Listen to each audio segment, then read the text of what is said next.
முடி திருடனை பத்தி நான் என்னென்ன கேள்விப்பட்டனோ நீ அப்படியே தான் இருக்க. ஒரு திருடனுக்கு தானே இன்னொரு திருடனை பத்தி தெரியும்னு சொல்லுவாங்க. எதிரில் நிக்கிறவன் புத்திசாலியா இருக்கும் போது பேச்சு வார்த்தையும் சுவாரஸ்யமா தான் இருக்கும்.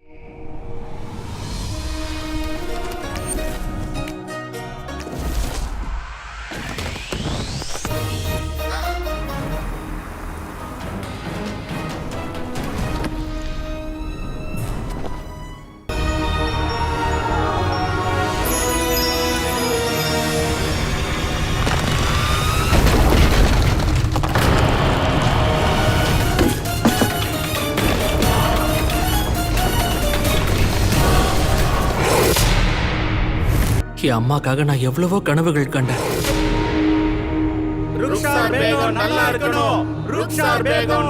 ஆனா என்னோட கனவுகள் இந்த குகையில என்னோடய முடிஞ்சிருமா?